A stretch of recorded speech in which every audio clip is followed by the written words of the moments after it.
उत्तर प्रदेश में 10 सीटों पर उपचुनाव होने हैं और उसमें से एक महत्वपूर्ण सीट है कानपुर की सीसामऊ सीट।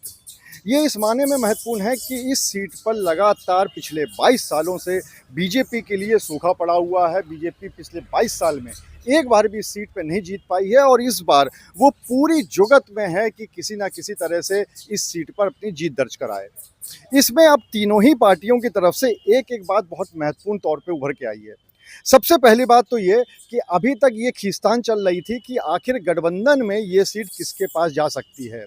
क्योंकि कांग्रेस ने भी साफ तौर पे कहा था कि वो बिल्कुल भी वॉक ओवर देने के मूड में नहीं है और वो भी अपनी तैयारी कर रहे हैं। दूसरी तरफ समाजवादी पार्टी की चूँकि पिछले 22 साल से इस सीट पर कब्जा है, तो इस वजह से वो तो अब तक कह ही रहे थे कि उनको इस पे चुनाव लड़ना है।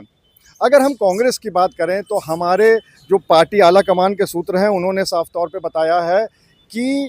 जो प्रदेश अध्यक्ष हैं कांग्रेस के अजय राय, उन्होंने इस बात को साफ कर दिया है कि सीसामऊ सीट समाजवादी पार्टी के ही खाते में जाएगी। इस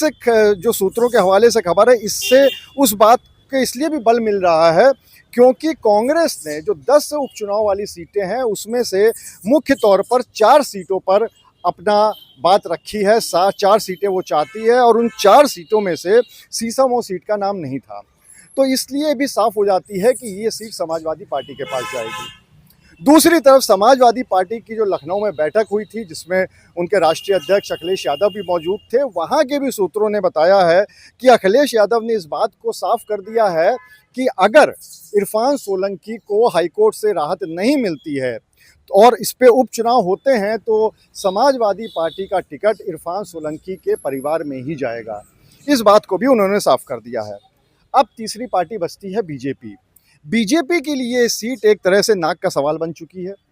क्यों बन चुकी है? क्योंकि मैंने बताया कि पिछले 22 सालों से इस सीट पर जीत दर्ज नहीं करा पाई है और पिछले 5 चुनाव से लगातार बीजेपी यहाँ पर चेहरे बदल रही है अपने,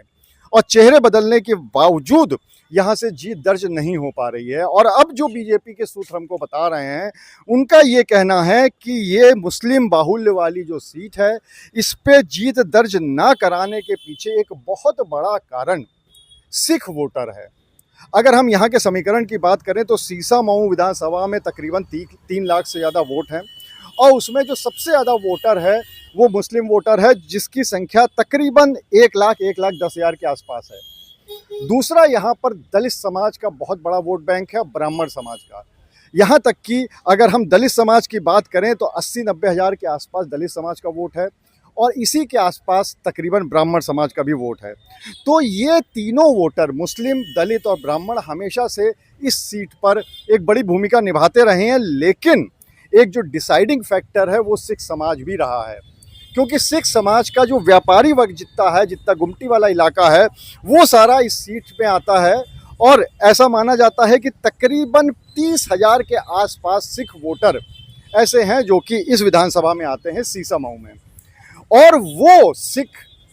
वोटर जो हैं वो कहीं ना कहीं बीजेपी से नाराज़ दिख रहे हैं और इसलिए बीजेपी की तरफ से भी इस बात की कोशिश हो रही है कि सिख वोटरों को मनाया जाए। इसके लिए लगातार वो जो बीजेपी के नेता हैं वो गुरुद्वारे में जा रहे हैं, बैठकें कर रहे हैं, सिख समाज के साथ बैठकें कर रहे हैं, क्योंकि वो जो डिसाइडिंग फैक्टर 30,000 वोटर का है वो बीजेपी चाहती है कि उनके पाले में बनी रहे।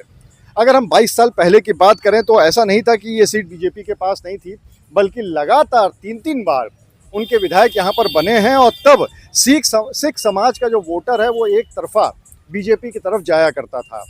और इसके अलावा जो ब्राह्मण और दलित था वो वोट बैंक भी जाता था बीजेपी के खाते में। तो इसलिए एक बार नहीं, 2 बार नहीं, बल्कि 3-3 बार बीजेपी ने इस सीट पर जीत दर्ज कराई है। लेकिन इस बार के लोकसभा चुनाव में जिस तरह से दलित ने एक अपना पाला बदला है और दूसरी तरफ अगर सीसामऊ सीट की बात करें तो जिस तरह से सिख समाज हमेशा समाजवादी पार्टी की तरफ जाता रहा है और बीजेपी की तरफ नहीं आ रहा है, तो अब बीजेपी के लिए मुश्किलें ये खड़ी हो गई है कि इस सीट पर जहां उसको एक तरफ मुस्लिम वोटरों को भी साधना है, दूसरी तरफ जो दलित वोट बैंक है जो खिसक रहा है उसको भी साधना है, और साथ ही साथ जो सिख समाज का वोट बैंक है उसको भी वापस लाना है, क्योंकि अगर सिख समाज का वोट बैंक नहीं आएगा तो वही जो 35-30 हज़ार 32 हज़ार का डिसाइडिंग फैक्टर है उसका लाभ बीजेपी को नहीं मिल पाएगा। तो अब देखने वाली बात ये होती है कि इस बार के चुनाव में अगर उपचुनाव होते हैं यहाँ पर सीसामऊ पर, तो बीजेपी क्या छठवीं बार